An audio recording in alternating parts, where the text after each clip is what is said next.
Hey, Billy, when you get back and you see it,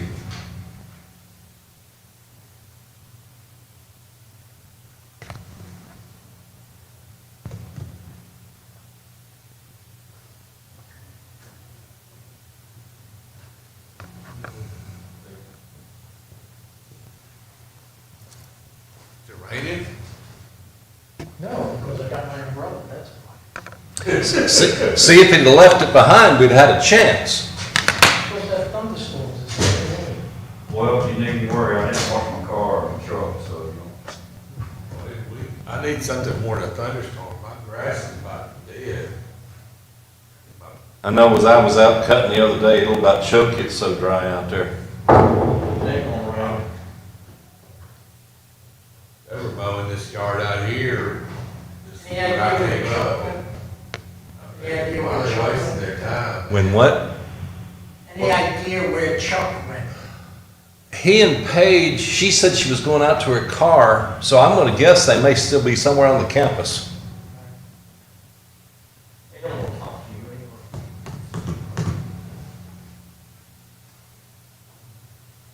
It might be up in her office.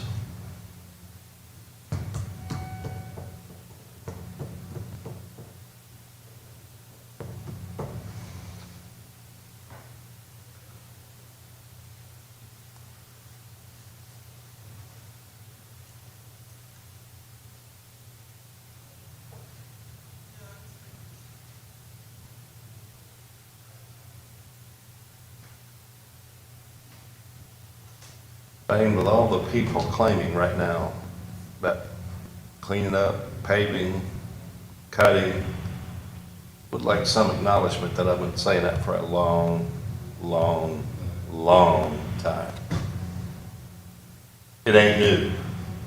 It's just new people screaming it. Yeah.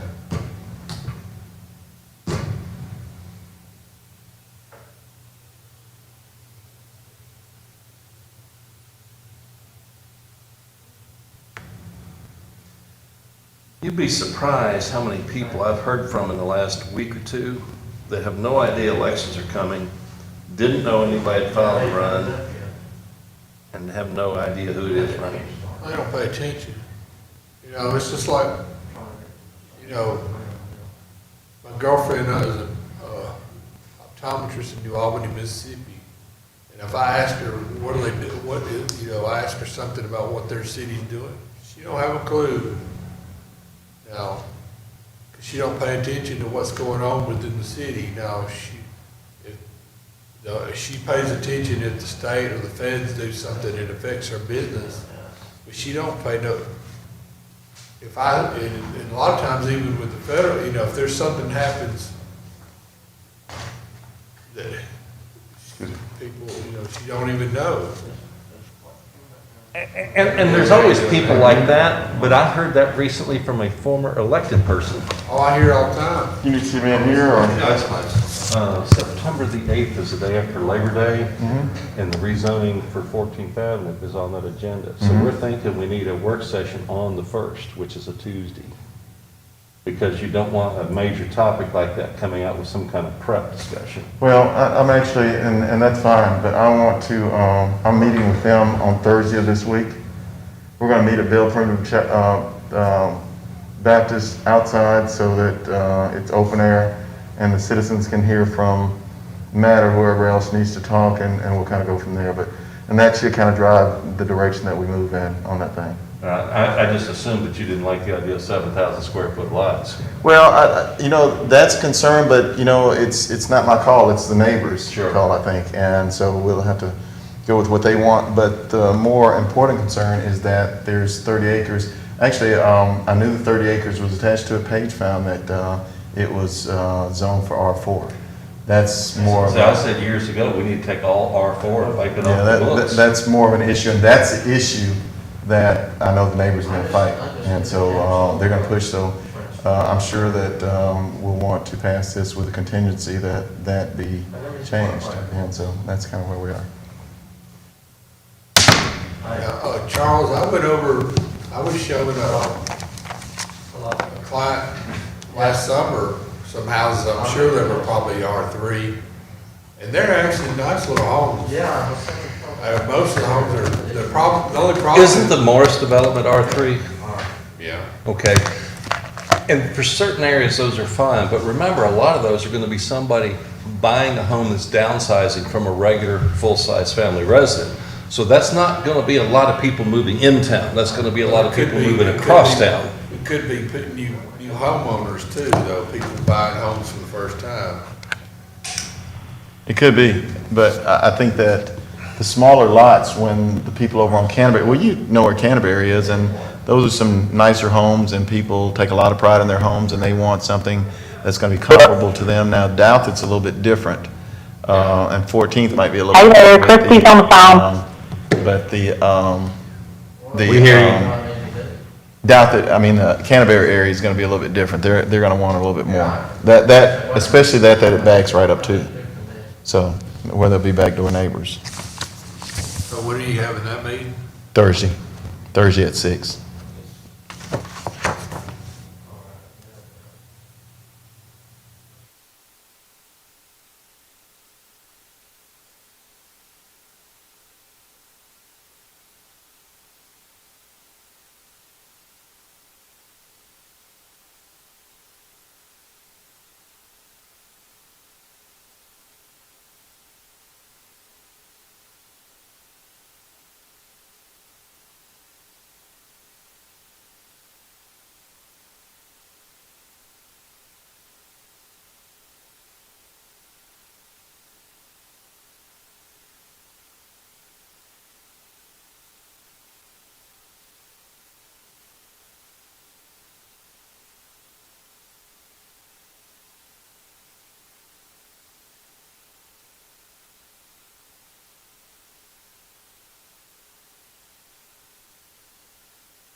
Okay, I have 5 o'clock. Quote for this evening, what we see depends mainly on what we are looking for. Ms. Hill is on the phone. Ms. Hill, nice to have you this evening. Ms. Hill? Yeah, I'm here.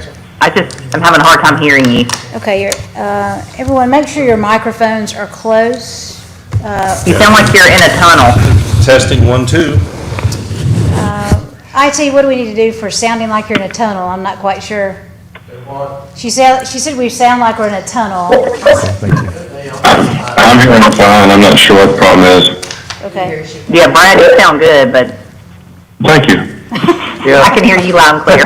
Because this Irma, I can hear them fine. Okay. Well, not as well as I can hear the rest of you, but I can hear them. Christy? Well, what if I disconnect and then call back? Okay, I was going to ask, are you on a cell phone? Maybe you could call back and see I if it's am better. on my city phone. Okay, see if you can get a better connection, and we will wait just a moment for you to do that with Stacy. Okay, thank you. Thank you.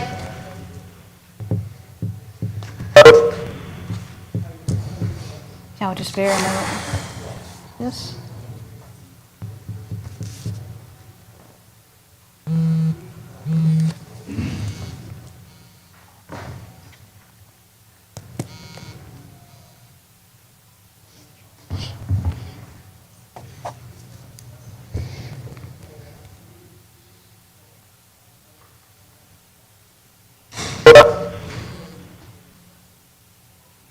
I'm back. Hey, can you hear it a little better now? No, but it's okay. It's okay. Okay, I'm sorry. That's all right. Maybe if you have any questions, I'm not sure if you're watching as well. I know there's a delay, but, Yeah, I am. okay. If you have any questions, make notes and we'll catch you up at the end with them. Is that okay? Yeah, that's fine. Perfect. Okay, of course, we have our motion to approve all items on the agenda with the COVID-19 response. City Council regular meeting, August 3rd, 2020 at 6 p.m. Any questions? Okay. Public hearings, Resolution 2198, approve a request for off-premise beer and wine license for AZ Convenience Store LLC located at 1201 West Morgan Street, Decatur, Alabama, 35601. Sal? It's the same one, isn't it, Sal? This is a continuation from last week. There's no changes. I have spoken with, I'm sorry, Go Sal. ahead. I If there's didn't any questions, go ahead. I didn't mean to cut you off. I've spoken with Chief Allen, and just based on his recommendation, there is no way that he feels comfortable making this recommendation. I've shared with everyone that we have a vacant building there, and I need some sort of business there rather than a vacant building in that district on that major thoroughfare. But Chief Allen just says that with the things that they are aware of, that there's no way that they'll make that recommendation, so I'll support his recommendation.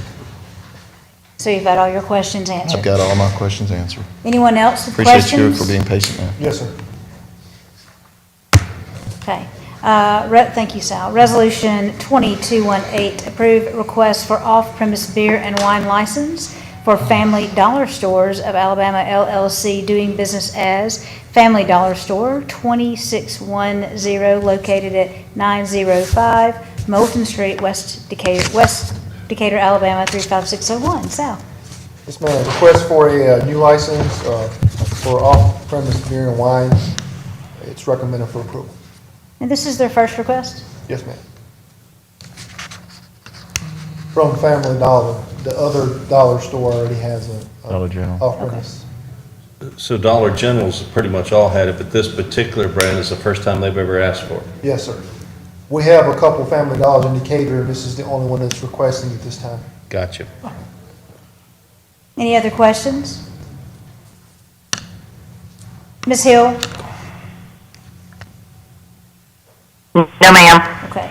Resolutions, Resolution 2219, approve extension of a special use permit for T-Mobile at 522T Laurel Street Southwest. Thank you, Sal. Hello, sir. Hey, good evening.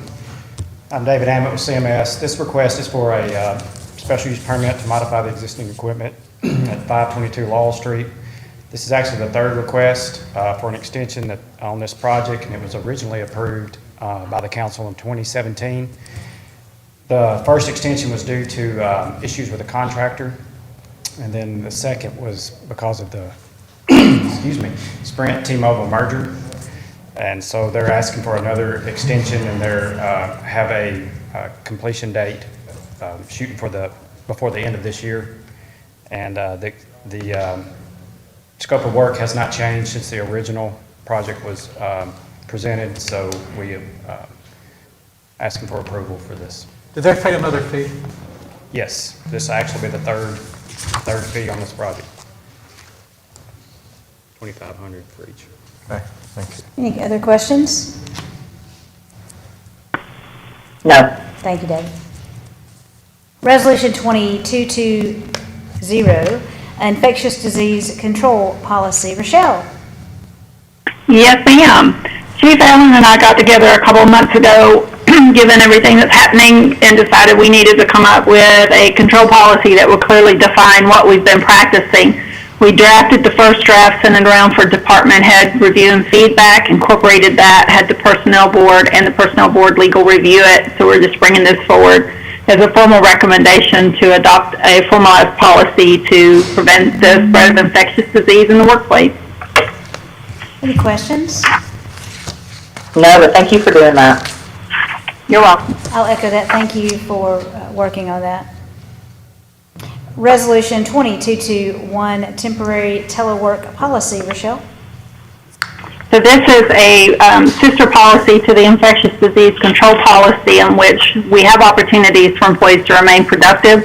With the challenges we're having with the schools and their reopening strategy, we may have opportunities for employees to be able to be productive in a telework status. We did practice some temporary telework status throughout the COVID challenges. We have found it to be very effective, but we needed to formalize the process and make the boundaries clear, and we implemented a form as well for folks to request that through their department. This will also cover medical recovery for those folks who want to be productive while they're not able to return to a full work status. This was, again, presented to our department heads for their review and feedback, personnel board and the personnel board legal counsel, and we're recommending it for formal adoption. I think that's offering that flexibility is good. When you say personnel board legal, did it also go through city legal? Yes, the city legal is incorporated as part of the department head team. Okay. And I get feedback from that team, and then we go to personnel board. Thank you. Just making sure. Charles, I'm sorry. How many total employees does this affect? That's going to be, there's really no way to determine that. Not every position is equipped to be a telework position. Do we know if it's half or more than half? No, it won't be even half. It will be case by case, rare. I really don't have a number I can give you. Do we have departments that are more likely, like IT, to be able to work televised than other departments, Rochelle? Could you give us like a list of what departments are more applicable for this? I think that we will find it's more of our administrative departments, such as finance, potentially HR, purchasing, some of the administrative support personnel in our outlying departments that are not in City Hall. It's for those roles that are conducive to being able to work from a remote capacity. IS certainly one of those. Any other questions? No. Did you find, and this is just a question of, I know this is all new for the city, Rochelle, did you find it effective and efficient the way that we're approaching it, or did we find some big hiccups that we're really going to have to work on? We found it fairly effective and efficient, yes. That's why we wanted to clarify some of what few challenges we had. We wanted to clarify here in the policy in terms of having available resources and connectivity. But other than that, we have found it very effective. And I think if John's there in the meeting or Kyle, they can help with how it benefited the finance team during the COVID reduced staffing events. Good with it? Yeah, we work fine. Okay. I think the intent here is to clearly lay out the rules so that if things don't work out, nothing's promised, nothing's guaranteed. It's a privilege, not a right. I understand. I appreciate the hard work both of you did for that. Any other questions, comments? Resolution 2222, reclassify Director, Street Environmental Services, job classification. Ms. Sandlin? Yes, as everyone knows, we hired our wonderful Director of Landfill, Ms. Wanda Tyler, doing a great job. That has alleviated some of the pressures off of Ricky Terry, who is now focusing all his efforts on public works. This is to remove the landfill recycling responsibilities from his job classification and appropriately regrade him, or regrade that position from a salary grade 25 to a 24. There will be no loss in income, with the exception of potential earnings that will top him out in the new pay grade, but this aligns with the pay study recommendations from early on. Any questions? Okay. No. Thank you, Vicki, for what you've done. Resolution 2230, purchase tandem axle dump truck. Mr. Terry? Mr. Bibby, council members, this request comes to you to replace I'll have to check, make sure it's an 04 and 05 dump truck. This truck will be funded out of the alley fee that currently, we'll have a $138,000 balance, which will pay for the $123,854 truck. That truck is designated to the alley 90% of the time. It hauls the rock in there, pulls the heavy equipment in the alleys to grade and level the alleys, and that's a designated fund. Fortunately, of all the vehicles we purchased, this truck is sitting across the river. We now have anywhere from a 9-month to a year build date from the time we start ordering one. And so this is one of those rare situations where the vehicle's already on site across the river. Any questions, comments? Resolution 2223, Family Matters Grant Acceptance. Alan?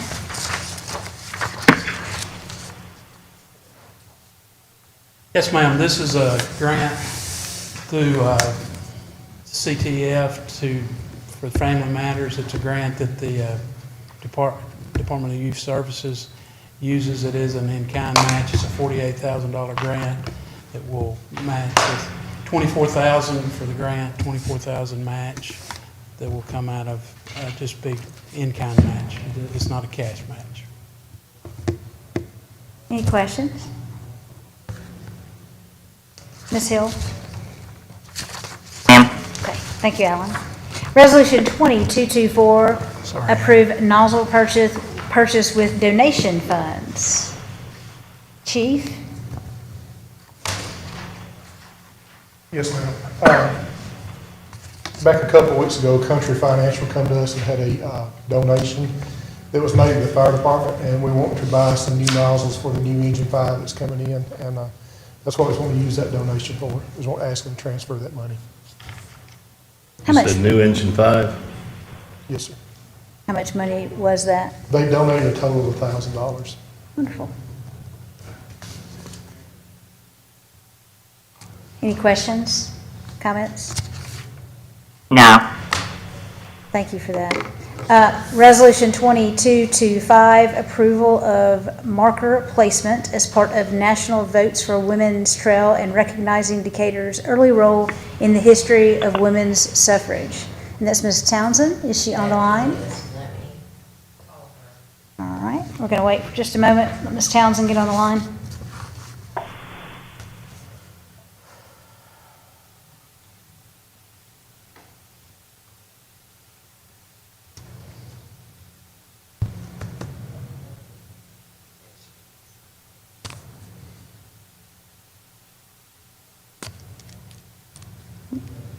Ms. Townsend? Oh, okay. That's fine. Ms. Towns, are you ready to speak on that resolution? Okay, you go right ahead. Hey, Ms. Towns, good to have you this evening. And how appropriate since August is National Women's Suffrage Month that recognizes the passage of the 19th Amendment guaranteeing women the right to vote 100 years ago. So we in Decatur have bragging rights that actually no other city in the state have. And just to name a few, and you saw some of it in the resolution, the first woman suffrage club in the state and fourth in the nation. Susan B. Anthony spoke here in 1895 at the corner of Bank and Vine at the Eccles Opera House. These women were out front in advocating human rights and equality. And while the role of African American women during the suffrage movement was often omitted, but did you know that when the Alabama Federation of Colored Women's Club, organized by Mrs. Booker T. Washington, met at their second annual meeting in 1902, Decatur's Mrs. Minnie B. Cash and H.V. Cash's wife was elected as vice president of that organization. Fast forward 2 years after women were granted the right to vote, our very own Mrs. Lillia Seton Edmondson was the first woman in Alabama and among 11 women in the United States to run for a congressional seat in 1922. So on the Women's History Trail, this marker would actually tell our story and will bring not just local and state but national attention to the roads and the road that these pioneering women and their work for equality and human rights paved for us today. So again, thank you so very much. I appreciate your consideration. Ms. Towns, thank you so much for speaking with us today, and thank you for the path you've helped lay for the city as well for women. Oh, it's my pleasure. Any questions? Yes, I second that. Any questions or comments? And I hope you let us know when that's going to be put up. We want to be there for that. Resolution 2226, authorize mayor to execute agreement with Omni Incorporated for geotechnical engineering study for fire station number 5. Yes, ma'am. That, in the architect agreement with Fuquay, there were 3 things that they wanted us to provide a survey or information for so they can design the building. Last week we did the civil engineering survey and the civil engineering for Pewright and McAnally. This is OMI Incorporated for geotechnical engineering study, which among other things, they'll be doing borings where the building is supposed to sit and where the parking lot will be to make sure the load and what can be supported, and provide that to the architect so the plans can be drawn up. I believe the total for this is going to be $4,644. What's the time frame on that?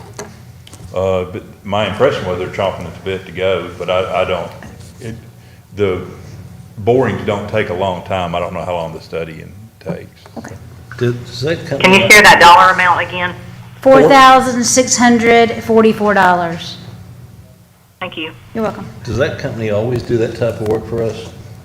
I don't know if they've done it before or not. We shopped around. It's professional services, but we shopped around, and that was. I'm not even, I think Fuquay may have recommended them. Wally Terry actually recommended Mr. Okay. Mr. Fuquay. Okay. Thank you. Any other questions? No, ma'am. Resolution 2227, approval of Aldott Red Bank Road Safety Improvement Agreement. Herman or Chip? I can speak to it. Carl.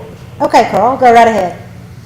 Yeah, this is a part of the Red Bank Road Highway 31 intersection. We've looked at doing some safety improvements there, and Aldott has agreed to contribute $20,000 towards the preliminary engineering and $400,000 towards the construction. This is just the agreement that puts that in place. Well, Carl, I want to say thank you to you and to Dwayne at MPO, because without your two's help and dedication to this, I've been in office 4 years now, and that came up the very first year. So thank you for being diligent in that, and thank you both. Because without you two, we would have not gotten to this stage. What were those dollar amounts again, please? It's $20,000 for preliminary engineering and $400,000 for construction. Thank you. Carl, how long do you think this project will take? I mean, obviously you're talking about engineering right now. Yeah, depending on how many comments we get back from Aldott, I would like to think we could be in construction sometime next year, early summer, maybe. Okay. Depends on when we're able to get started with the engineering. Okay. So will you give us an update again after the engineering? Yes. Okay, thanks. Any other questions or comments? Again, thank you, Carl and Dwayne. Resolution 2228, approve agreement for delivery and service of election machines. Stacy? Yes, we just finally located our new contractor to replace Ed Sims because he used to do this job. But they're working in conjunction with ES&S, and it's actually Eddie Hicks.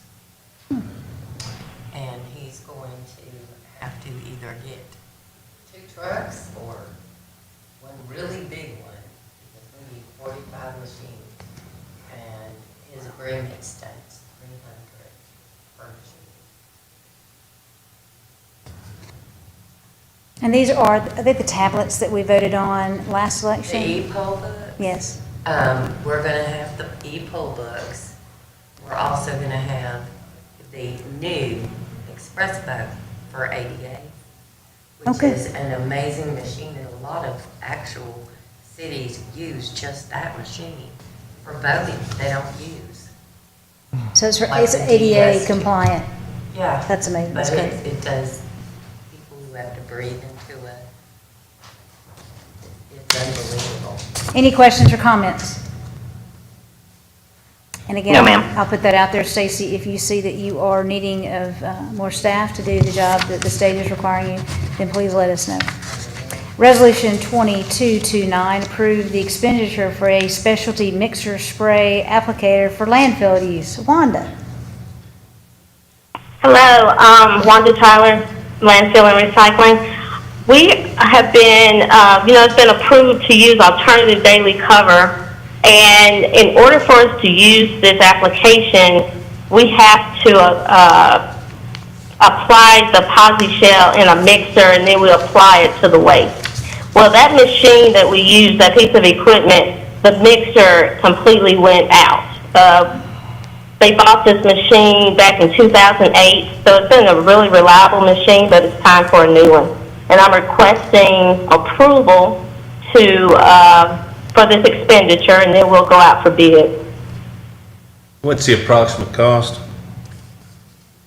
It's, the quote I got was about $72,000, but it's between $72,000 and $80,000. Wanda, what are, if the one that we have been using since 2008 is completely gone, I know it's very important that we get the new one quickly. Are we going to expedite that? Can we expedite that?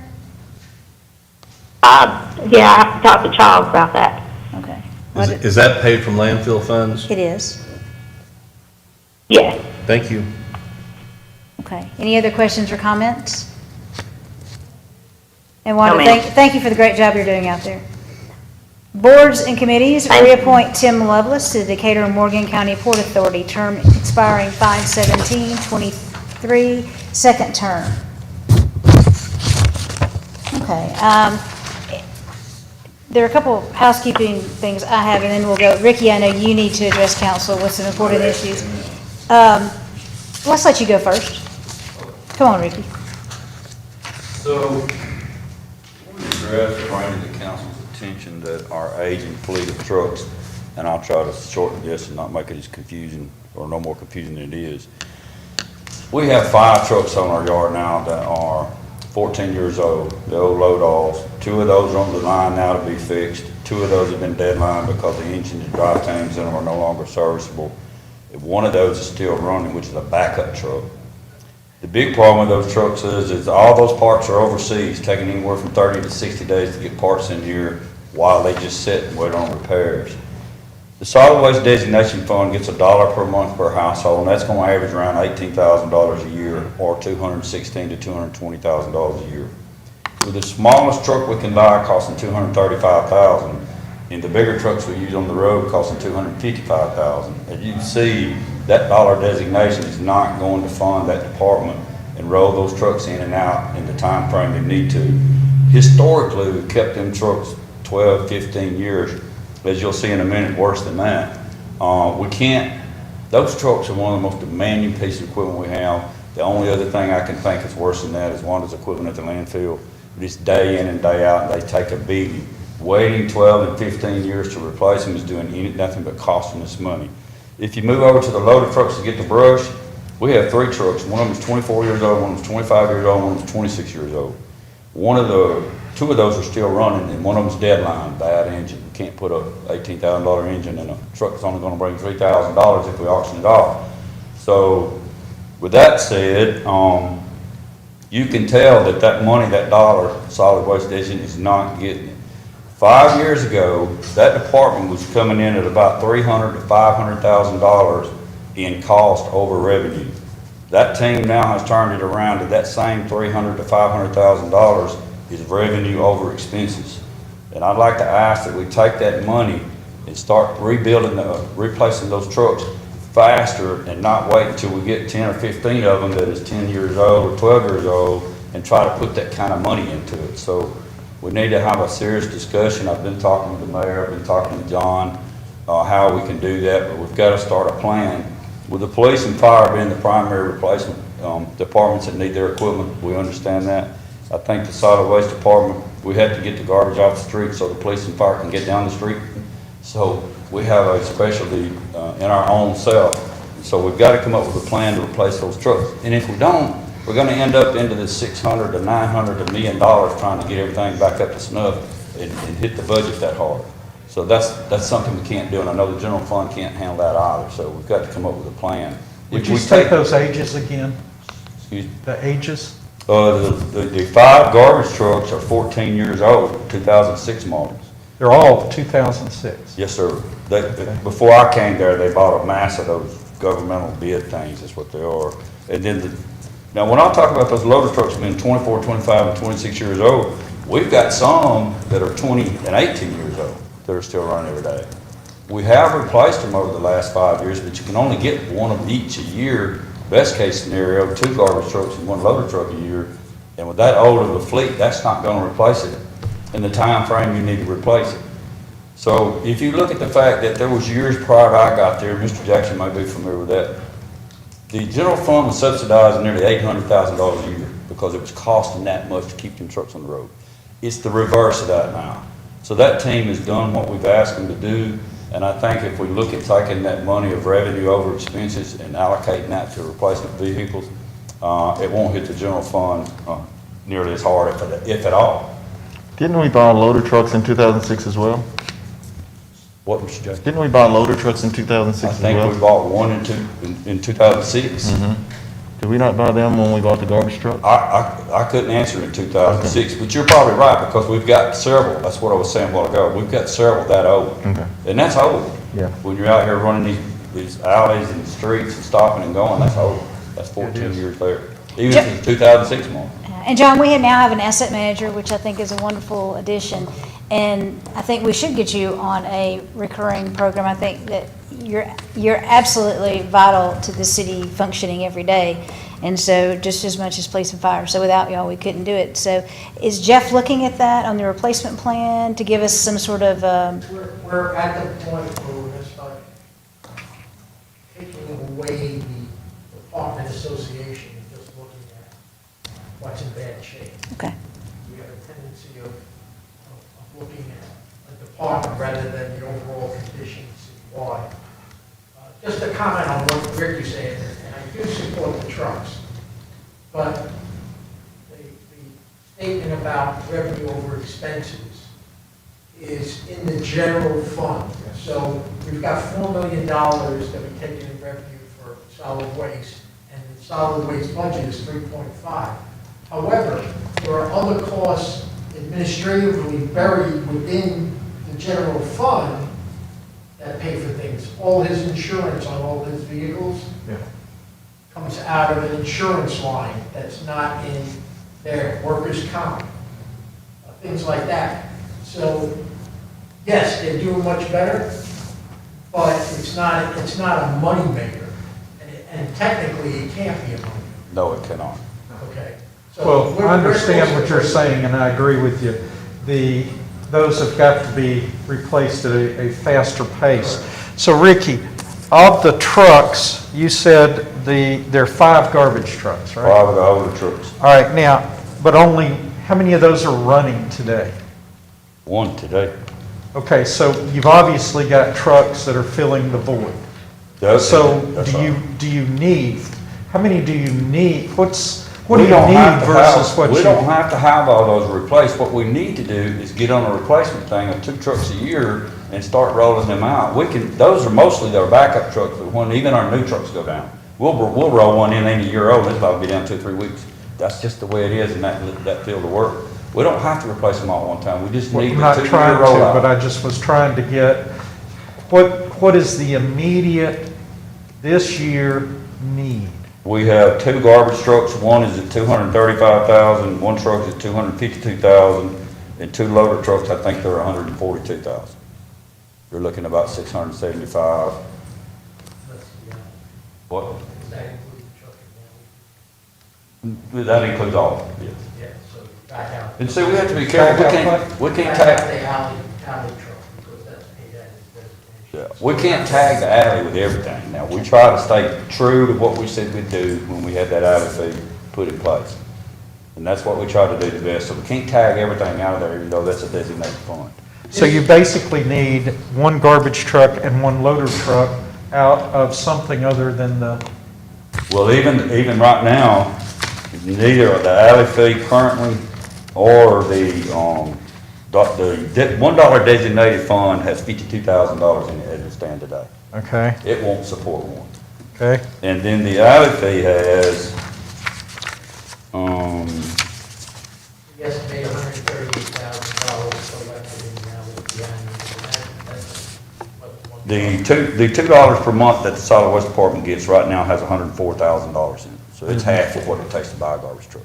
104, But that that's in just the alley? started a couple years ago. That's right? correct. Yeah, so that. And we that- were paying for some trucks out of those fees. Yeah.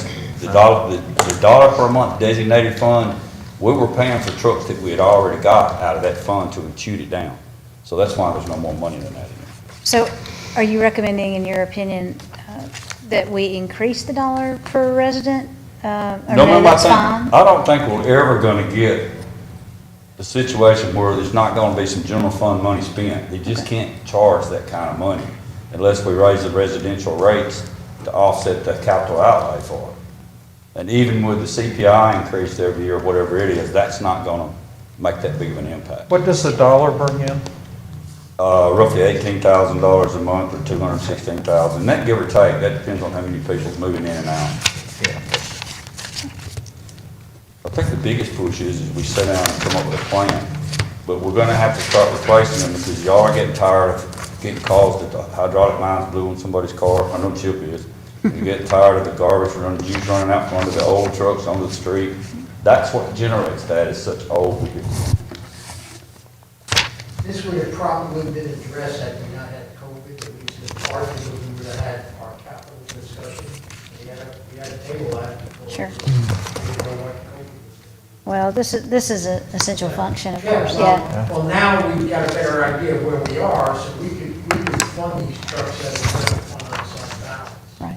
So you're looking for essentially 675,000? Roughly that, we might get them cheaper. We're buying everything off contract, that's as cheap as you can get it. And what type of, you said quite a large lead time on these vehicles? 9 months to a year. Yeah.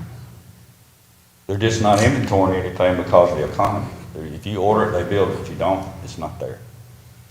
Did we not lease some sometime? We did, we leased those for 3 years and made annual payments on that, and that's what chewed up part of that dollar designated fund. But didn't we end up buying those? Yeah, once with the 3 years was up, they were ours. I know, okay. So is that another So that would option? have been, that would have been 2015 or 2016. So they're already in their 4th year. But is that another option? It is, but, I mean, that cuts down on the amount of money you gotta pay annually. That does that. What's the total in payments compared to purchase? I'd have to go look, John, I don't remember That's what I exactly. gotta look at. You gotta look at what the interest rate comes up to, yeah. Right. Well, I know we typically We got don't wanna the- pay interest rates if we We got the don't. money in unassigned balance, why take on the Right. Well, John and Ricky, if you could work together to get those two numbers so we can see the difference. But I totally support you, Ricky. I think those are essential needs, and we certainly need to take care of those. The And big our thing is, if we don't make a move now, next year it's just gonna multiply. I think we've got to make a move in this year's budget. Absolutely, I agree.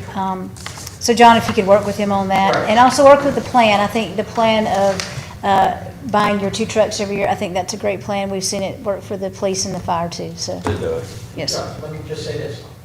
Yes, sir. If you approve it, there's no reason to wait for the 21 budget because the funding the way you would fund it for 21 is no different than the way I would fund it tomorrow if it was approved. It would come out of unassigned balance. If you put it in the 21 budget, we're going to add revenue as appropriated fund balance out of that unassigned balance. So all we're doing is kicking it down the road until 1 October. It's the same pot of money it's coming out of, whether we fund it in the next year's budget or this year's budget. I'm for doing it as soon as possible, because obviously it's going to be 9 months to a year. I'm saying you're not changing anything as far as where the funding is coming from. Then let's put it on the agenda that we go ahead and If you will, fund some. please. Sure, we'll get some Yeah, numbers and I'll help together and you. everything, we'll get it together. Thank you, River. Thank you, Mr. Cherry. Let's see, do we have anything else from council? I have a few things. I've got a few things, but I'll wait until you go. Okay. First, Rochelle, are you still on the line? Yes, ma'am. We have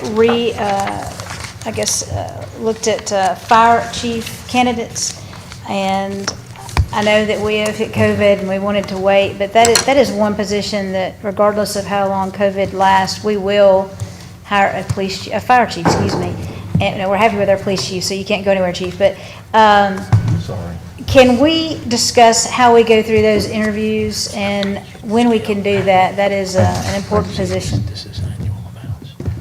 Yes, I'm just looking for the council to give me guidance. The first recommendation, since we have so many candidates in that tier 1 candidate pool who exceed the minimum requirements, internal panel interview to narrow those down is recommended. How many, I'm sorry, was it otherwise- 13 we had on tier 1? How many were there? Well, we had, when we refreshed the pool, we had 15 candidates considered highly qualified and recommended for further consideration. Okay. So we're talking an initial 15 candidates that we need to go through interview process. So council, I guess I'm looking for guidance on how you want to proceed there. Do you want to do a committee, or do you want to do that publicly? That is totally up to y'all. We just need to move on it. I don't think we need to interview 15 candidates. That's my opinion. We can put a council person that can serve on that if somebody wants to do that, but I just don't think we should be interviewing 15 people. Well, I think it's a council responsibility, though, one way or the other, even if we just pick our top 3 candidates. I'm good with that. I mean, I don't think that we should interview 15 people, but I do think that the council should submit the names of the people who they want to interview, and if it's 2 or 3 or 5, whatever, hopefully it's not 5, but if it's whatever the number is, I think that the council needs to look at the entire list and choose from that list and interview those people that the council agrees is necessary to interview.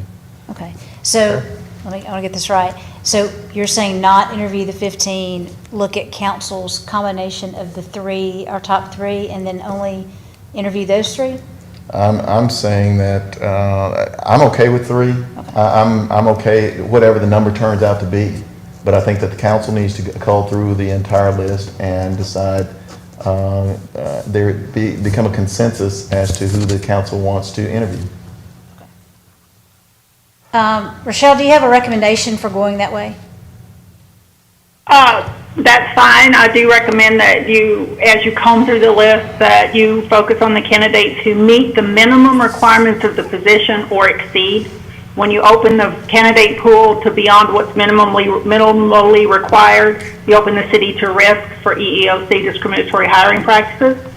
So you have, of those, you have 15 that were identified as exceeded the minimum requirements, and you had 10 who at least met the minimum requirements.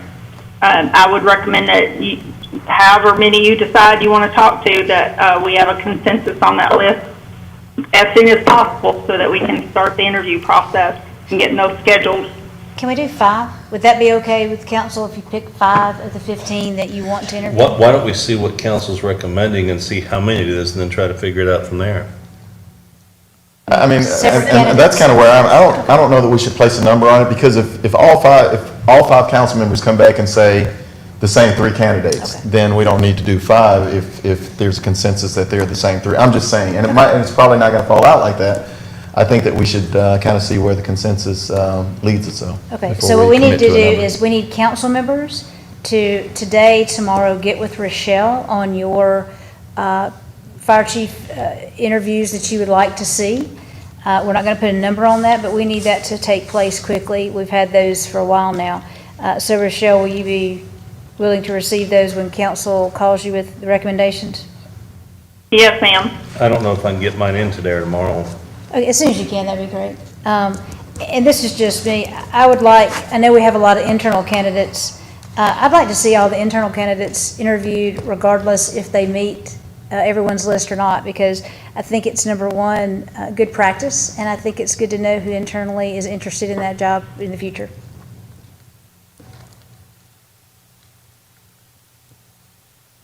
Okay, Rochelle, you will get some messages from council in the next day or so.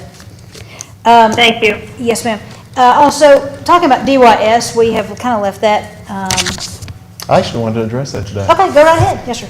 I'm going to give you guys these. Chuck, we were trying to get these to you earlier in the week, but I think you were in Nashville or somewhere.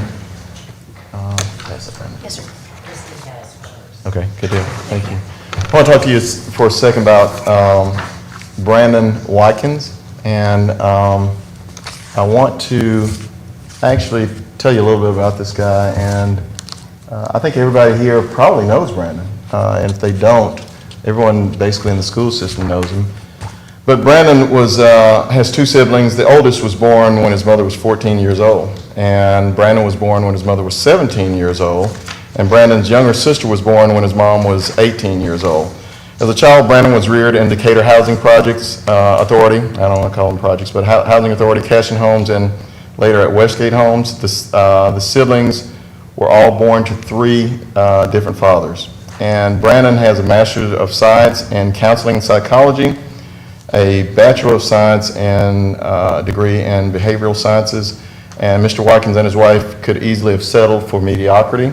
And I'm just telling you a little bit what I know about him. And they could have settled for mediocrity for their children, but their oldest son, Brandon Jr., has a Master of Science in Social Work and has accepted a position in the Memphis School District as a social worker. Their daughter Ivy is an analyst with Citibank in New York City and has a commercial and works in the commercial banking division. The youngest daughter Zoe is a senior at Spelman College in Atlanta, Georgia. Zoe is paid intern and executive assistant for Edwin Moses, and most of us remember Edwin Moses from the 1976 Olympics and the 1984 Olympics where he won gold. And that being the case, he probably would have won it in '80 as well had the Olympics not been boycotted. I spoke with a person when I started kind of digging into Brandon's background, and I spoke with a person who was about Brandon's age, and I asked him, I said, what's your feel on Brandon?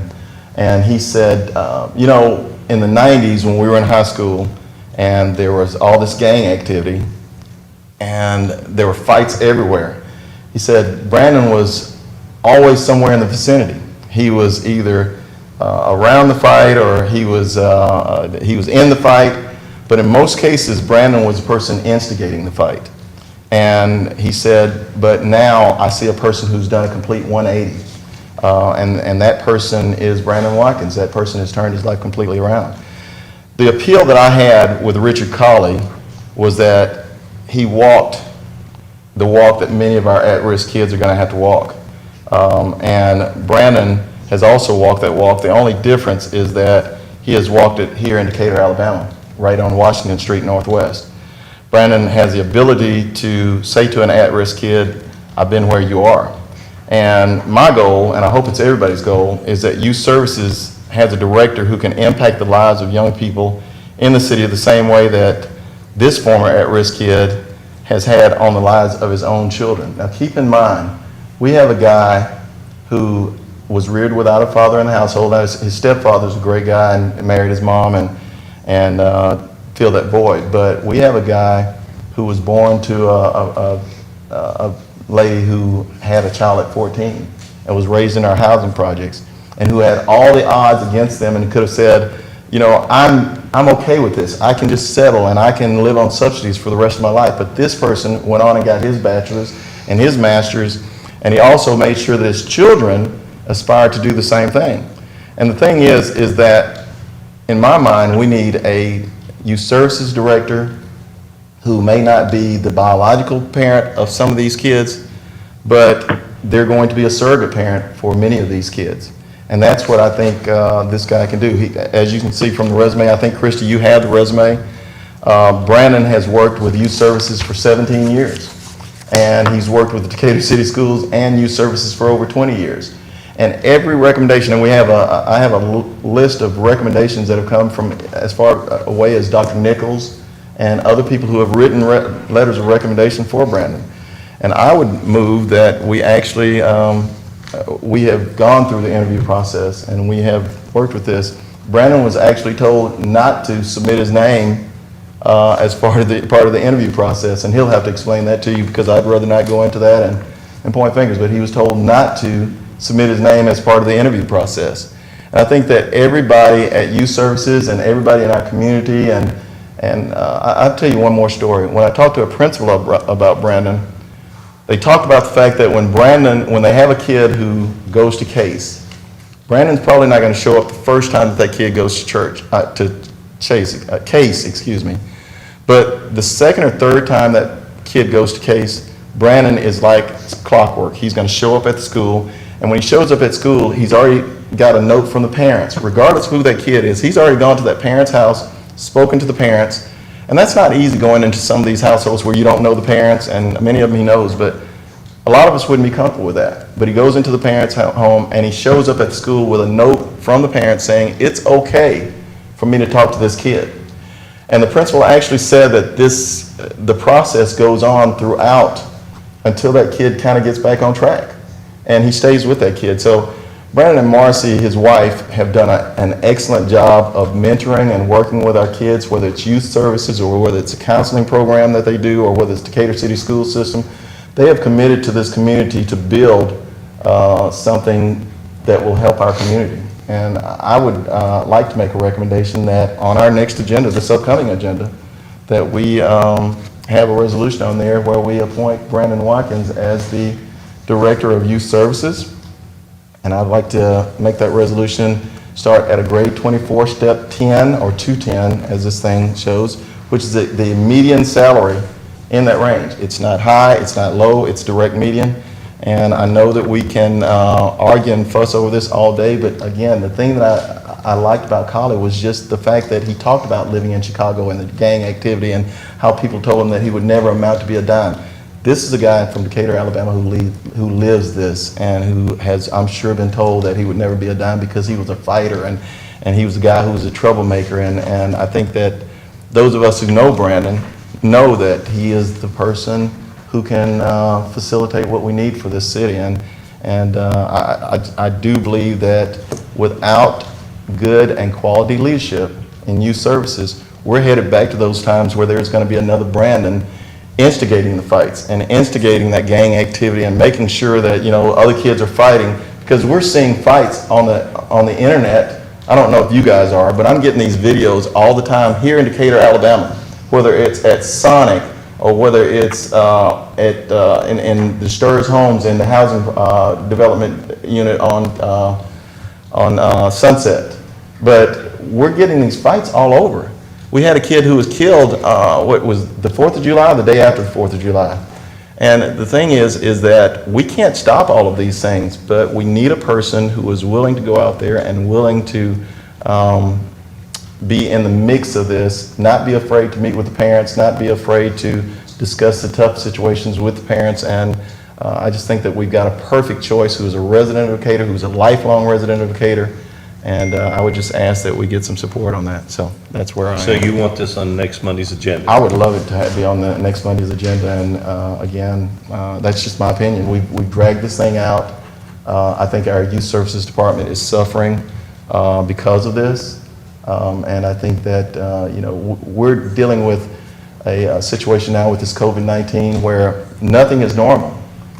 And with all the adversity that some of these kids have, and then you get this situation coming, we need somebody who's already in the field doing what we're asking that youth services person to do. So yes, I think sooner versus later, Charles. Well, let me respond in this way, if I may. There is a team out there right now advocating none of us gets along and gets anything done. Now, that being said, this type of thing does affect each of our districts, but probably affects yours more than any other district, I think it's fair to say. Possibly. And I think we should listen to your advice on this. Well, I've worked with youth services for the entire time that I've been on the council, and I've never, well, I won't say that because I don't want to go there. It's not where I want it to be right now. I'll just say that. And I think that we can go through an entire process again, but the fact is that we have a candidate that I think if you go into the school system and you call the principals, and the thing is that we heard people in the interview process say that they met with the principals and they know the principals. I doubt seriously that you'll find a principal in the school system who's been here for any period of time who does not know Brandon Watkins and who cannot tell you positive things about Brandon Watkins. Again, it's one of those things where a guy is living and walking the walk, and again, when you don't have when you are raised in adversity and you excel, not only just make it through life, but you excel and you make sure that your kids excel. I think that that's what we're looking for, and that's what I'm looking for. I can't speak for anybody else, but that's what I'm looking for in a director for youth services. Rochelle, let me ask you, have you received Mr. Watkins' resume? Yes, he was sent up here Friday and asked to get an application, and he brought it back, or it might have been Thursday, and he brought it back first thing Friday morning. Well, and I'll give my 2 cents worth. I went to school with Brandon. I was a little older, but you're right. He had a checker pass, but to say the least. But I tell you what, that gentleman has seriously made a change in his life. That family is such a great family. Caracas, his brother, some of you know. Oh, by the way, I have to say this too. Go ahead. I'm sorry, I didn't mean to cut you off, but that's another thing. Caracas was born when his mother was 14 years old. His daughter was just accepted in the Duke School of Law. How impressive is that?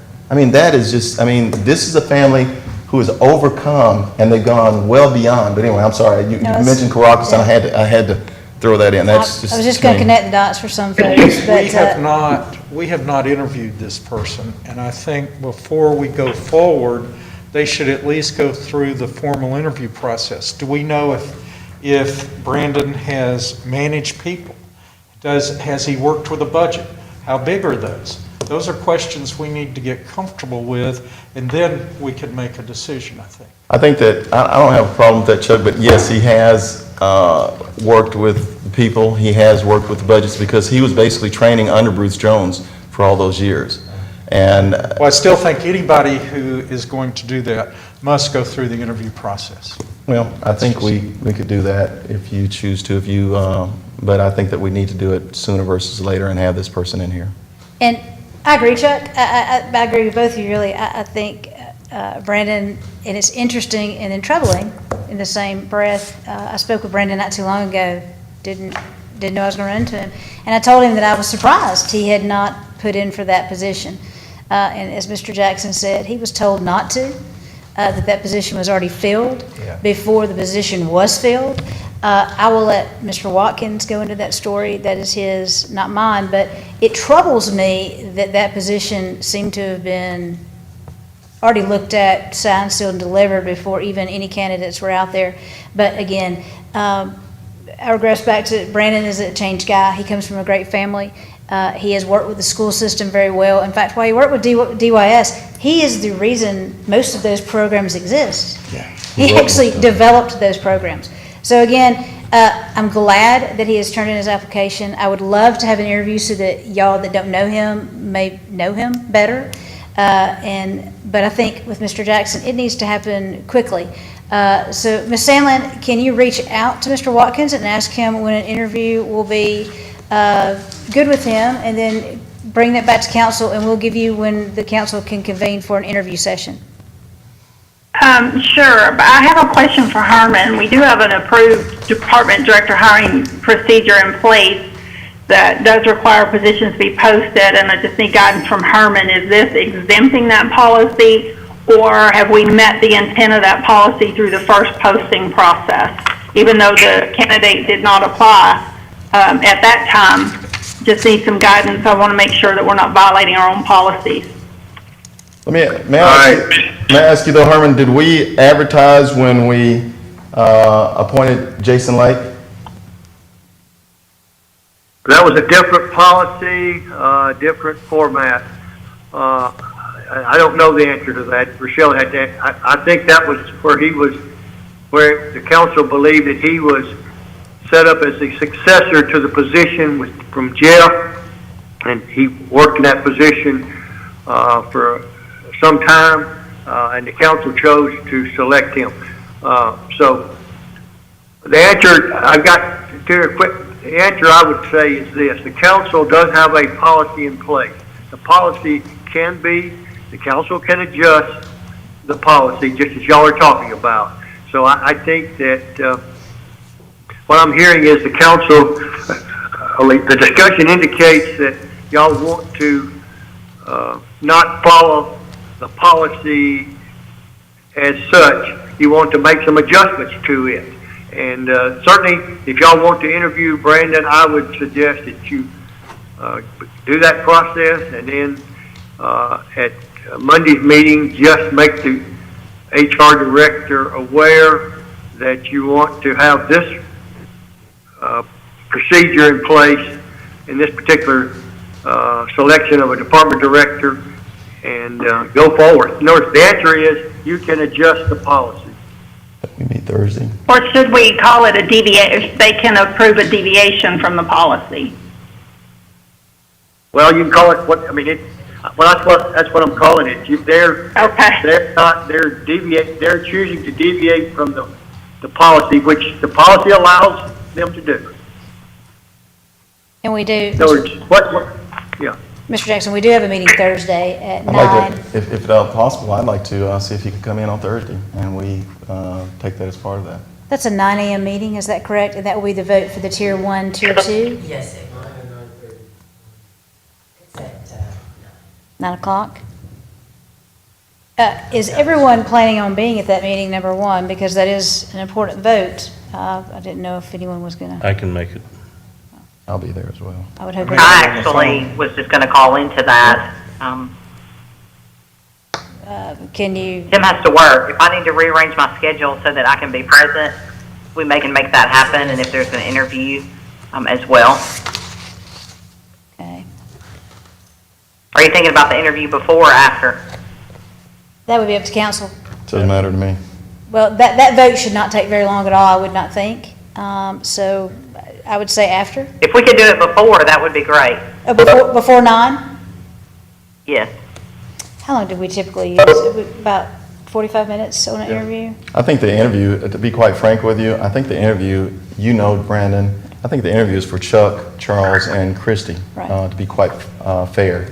And I think that 30 minutes hopefully would be long enough for them to understand that this is probably the right person for us. I would like to just say that, I don't know, Mr. Watkins, before this discussion, I did look at his resume, and the first thought through my mind was, wow, rock star on paper. So I definitely would like to meet him and have further discussion. Seems like it would be a natural fit.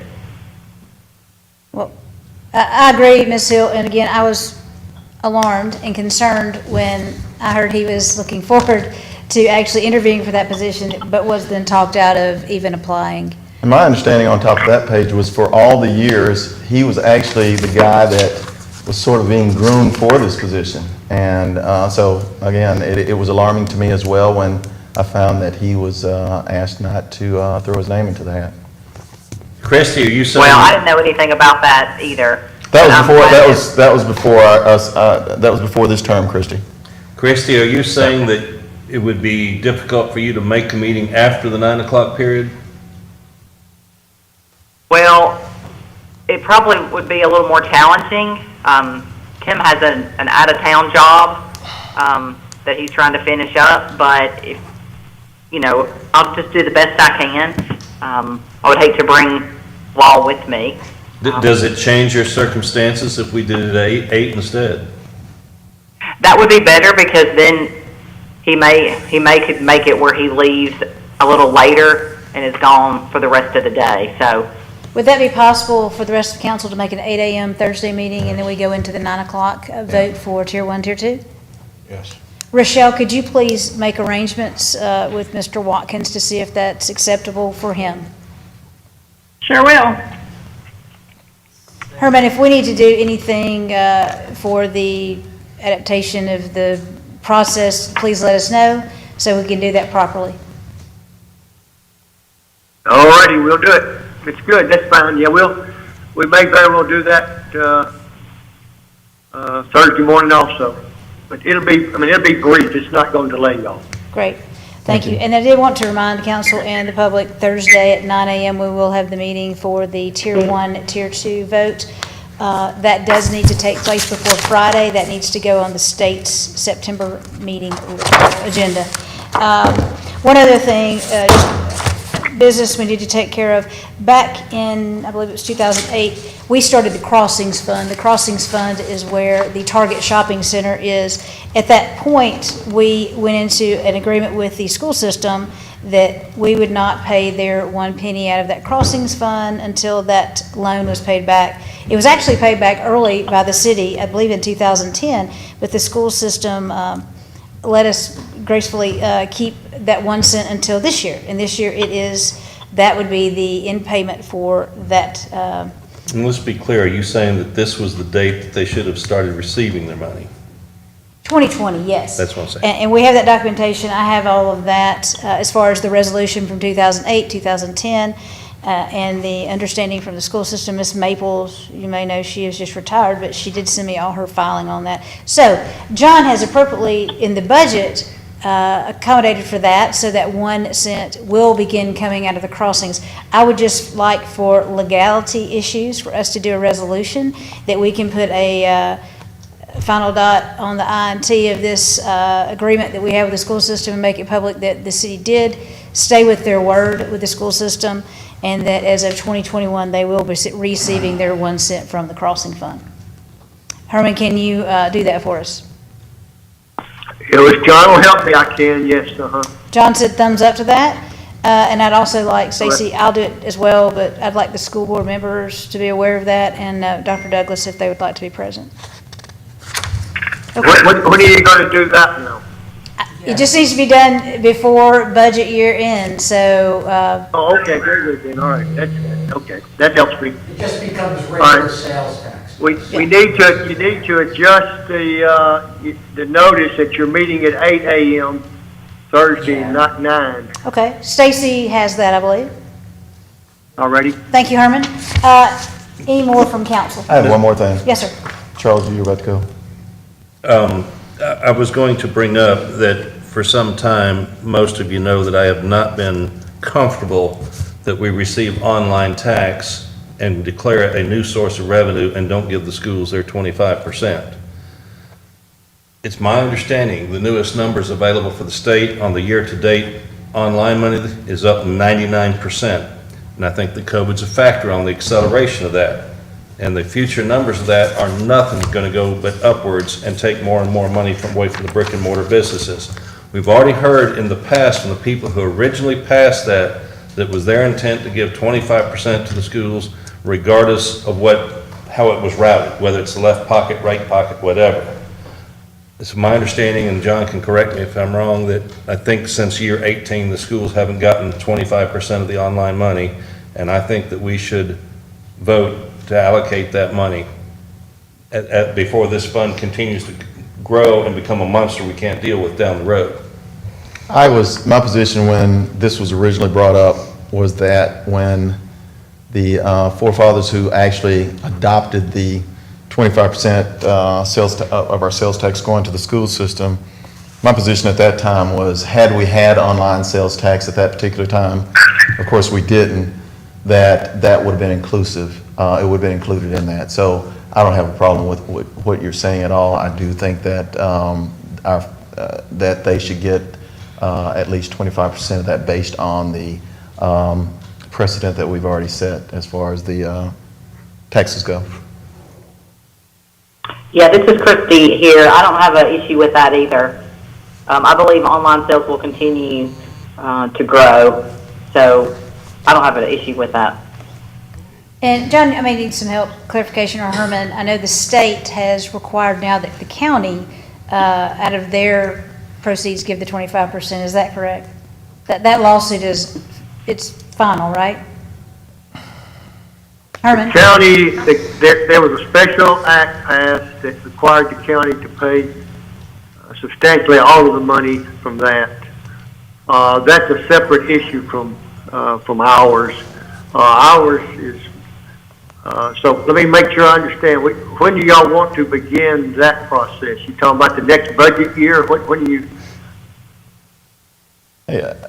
From my perspective, as long as we get it started, we can start at the beginning of the next budget year. I'm okay with that. That's a nice, crisp, clean starting point. So I don't have a problem with starting in the next budget year. All right, that's fine. I just want to make sure. That's just one opinion now. That's just one opinion. Well, that would be cleaner and, all right. We know how to do that. John and I can do that one too. We'll have that ready too. Thank you, Herman. Thank you, John. Anything else from council? I have one more thing. Yes, sir. A couple of weeks ago, we lost, in my opinion, a true giant in our nation's history. And I was remiss, and I think we were all remiss in the fact that we didn't acknowledge that a couple of weeks ago when John Lewis passed. So I'm not going to go into all the things that he did, but I want to read. He had a very short statement that he made immediately before, just a few days before he died. And I'd like to at least read one of his last written statements. While my time here has come to an end, I want you to know that in the last days and hours of my life, you inspired me. You filled me with hope about the next chapter of the great American story when you used your power to make a difference in our society. Millions of people motivated simply by human compassion laid down the burdens of division. Around the country and the world, you set aside race, class, age, language, nationality to demand respect for human dignity. That is why I had to visit Black Lives Matter Plaza in Washington, though I was admitted to the hospital the following day. I just had to see and feel it for myself, After many years of silent witness, the truth is still marching on. Emmett Till was my George Floyd. He was my Rayshard Brooks, Sandra Bland, and Breonna Taylor. He was 14 when he was killed, and I was only 15 years old at the time. I will never ever forget the moment when it became so clear to me that he could easily have been me. In those days, fear constrained us like an imaginary prison, and troubling thoughts of potential brutality committed for no understandable reason were the bars.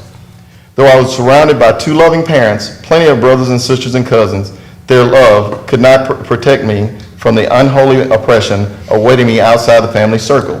Unchecked, unrestrained, violence and government-sanctioned terror had the power to turn a simple stroll to the store for some Skittles or an innocent morning jog down a lonesome country road into a nightmare. If we are to survive as one unified nation, we must discover what so readily takes root in our hearts that could rob Mother Emanuel Church in South Carolina of her brightest and best, shoot unwittingly concert goers in Las Vegas, and choke to death the hopes and dreams of a gifted violinist like Elijah McClain. Like so many young people today, I was searching for a way out, or some might say a way in. And then I heard the voice of Dr. Martin Luther King Jr. on an old radio. He was talking about the philosophy and discipline of nonviolence.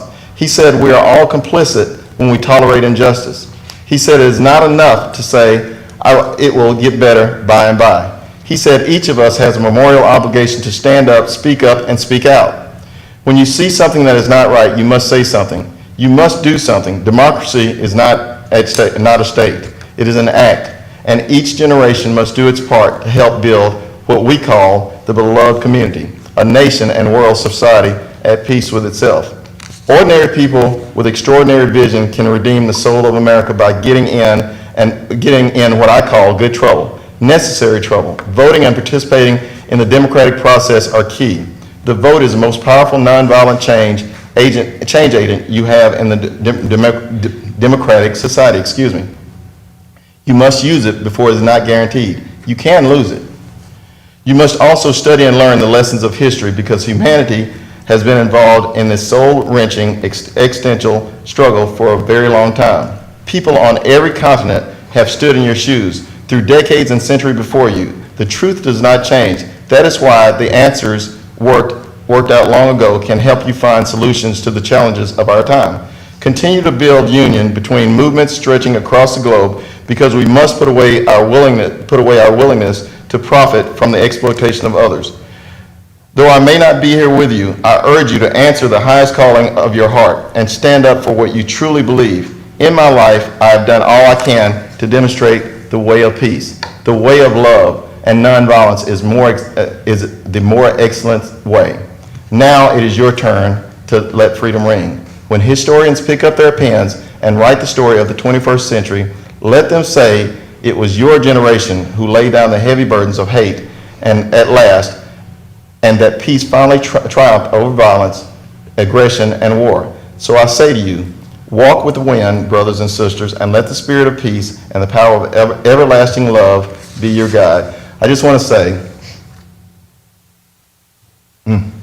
that is one of the most awesome speeches from a dying man who asked that we carry on a legacy. And we have to remember, too, that John Lewis was a native of Alabama. He was one of our own. And he did so many things to help us advance, not only black people, but people as a whole. He did so many things, and he took so many bumps and bruises and risked life and limb just for us to have the rights that we have today. So, again, I apologize for not bringing that up at our last meeting, but there it is. Mr. Jackson, I did actually, a couple of days after his death, this was my quote for the work session, is, "You cannot be afraid to speak up and speak out for what you believe. You have to have courage, raw courage." John Lewis. And I echo your sentiments for the gentleman, and I think that we can learn lessons from his example. Thank you. Any directors? Oh, John, I'm sorry, yes, sir.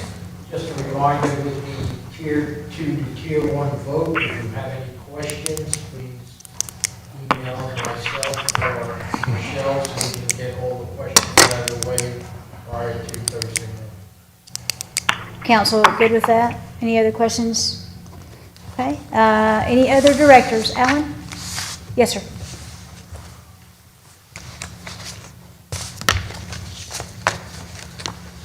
Just wanted to make the council aware of the fact that we're getting extremely close to getting our grant agreement for the bill grant, the $14 million grant for the overpass on Highway 20. We do not have that as of yet. We've been in conversations with FHWA, ALDOT, and our consultants. Just wanted to make the council aware that there would be, probably we're going to ask you to do a special call meeting when we get that because it'll be a very quick turnaround. I do have, we've done four, we're on our fourth draft to the agreement, so I do have that if you'd like to look through that. Mr. Marks is reviewing that also. So, but did want to just make you all aware that we would be asking probably for a special call meeting at some point to get that agreement approved and signed. Thank you, Alan. I did let that slip my mind. Thank you for calling it to my attention. That will require a special call meeting. It has to, a date of September 1st? And yes, they had told us that they were working to get that. The thing that continues to, is the moving target is the dates, because they're very specific in the agreement about when the project will start, and then those benchmarks that we'll have to meet, that's all going to be in the agreement. So the dates is the main thing in this agreement that will change. So we just asked, just wanted to make you aware that there would be, when we get that agreement, it's going to be a very quick turnaround. So we would ask that we do a special call meeting to have the council authorize the mayor to accept the grant. Alan, when you get that, as soon as possible, get that out to council, and we will get a date that we can meet and look at that. Just to be clear, this is their side changing the terms, not us, so we're working with the I mean, government. we're at FHWA's mercy, of course, and at almost $14.25 million, I guess, they can tell us what they want us to. That's right. But you have a draft there. It is not going to be the final draft, but if you'd like to look at it, you can, council. I'm going to wait for that final draft, but thank you, Alan. Anyone else? I know what you had that, Stacy, When you please. announce that next meeting, also make sure Would you we're put aware of that the next in work the session. official minutes? Okay. So, okay, we'll do that at that time. Anything else from any directors? Ms. Hill, let's make sure you're, I'm here. I don't have anything else. okay, and Mayor? I have nothing, thank you. Good meeting. Thank you. All right. Thanks for being here. Chuck, we actually,